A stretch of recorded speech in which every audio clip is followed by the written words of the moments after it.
Super stress ako. Nakakapagod, nakakasakit.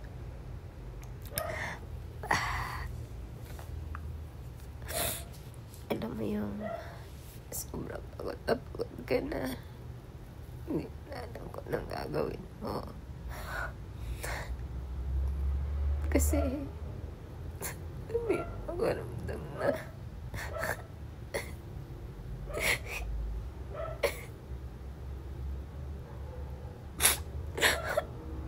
inis ako sobra. Kasi alam mo yung pakaramdam ko na pagod na ako.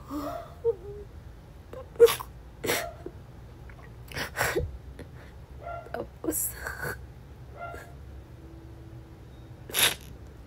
di mo alam pa anong gagawin.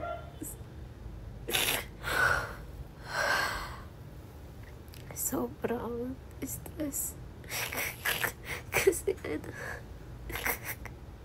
hindi ko alam kung anong gagawin ko eh.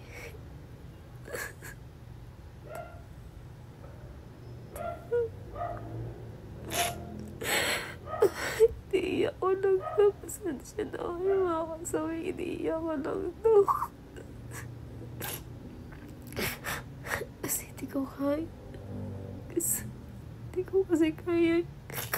Makita ng mga anak na umiiyak ako. Kahit pagtulog sila, doon ako umiiyak. Kasi sobrang stress na ako. Hindi na kasi alam yun ang gagawin ko. Kasi na ako kukuha kung ano ang gagawin ko. Kasi alam yun lang yung hirap na nararamdaman ko ngayon. Bigat. Pagod na ako. Umanawa. Hindi ko na alam kung ano ang gagawin ko. Alam mo yun na kahit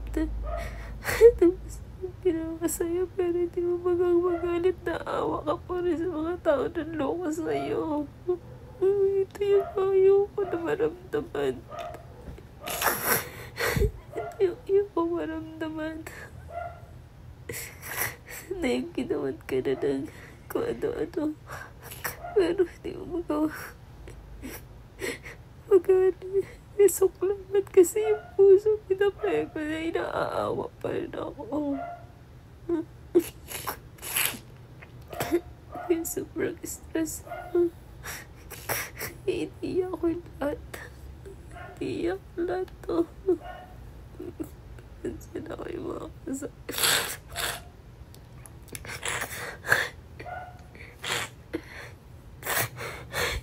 Stress kasi ako sobra.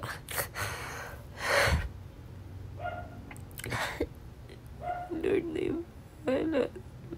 Sa Lord na yung bahala.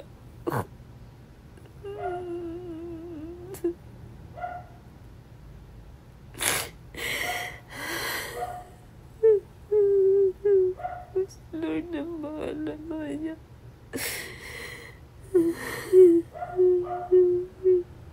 Gusto ko na umiyak. Gusto ko lang sumigaw kasi di ko magawa. Kasi ayoko problema sa kanya mga anak ko.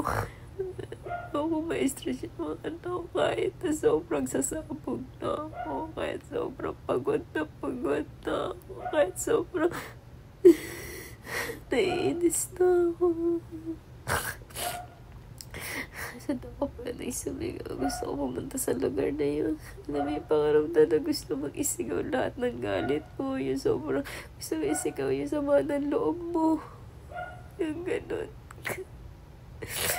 Kasi kahit anong ginawa sa iyo ng isang taong masama, pero hindi ko pa rin magalit ng sobra. Hindi ko pa rin kamuhuyan. Pero pagkastawa pa rin ako. Ito yung pinaka-worst na napipil ko sa sarili ko. Yung alam mo yun, yung ikaw pa yung naawa sa ginawa niya sa iyong masama. Na kahit dapat kasuklam-suklam yung ginawa sa akin, pero di ko pa rin magalit.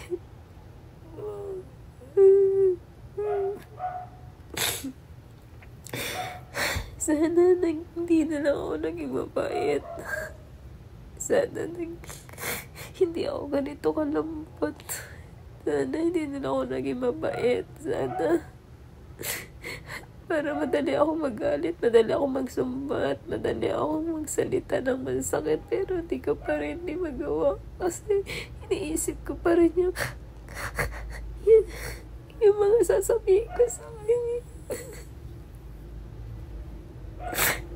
Diba, masaktan siya, pero sa akin sobrang sakit yung nagawa niya. Sobrang sakit kasi nakakapagod mag-isip, promise, sobra.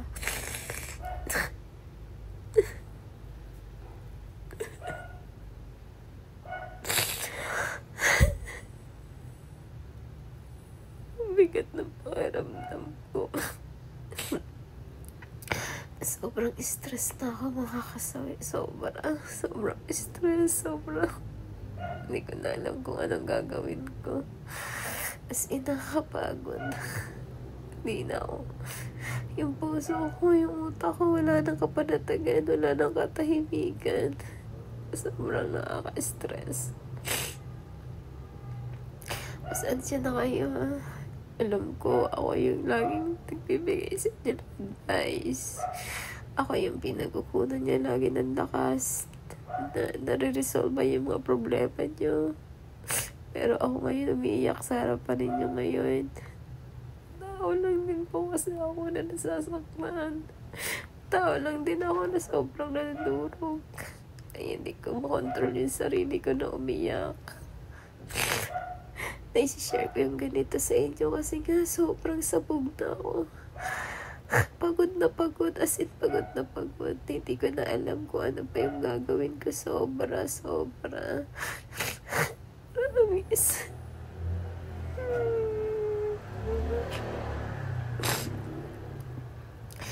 Kaya nilalabas ko ito yung sama ng loob ko.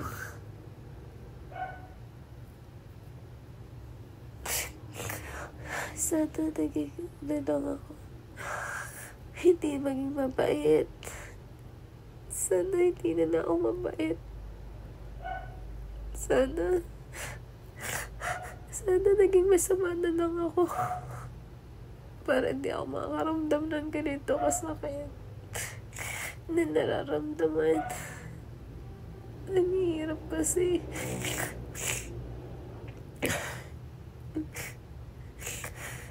Pasensya na ako sa kaya. Stress lang ako.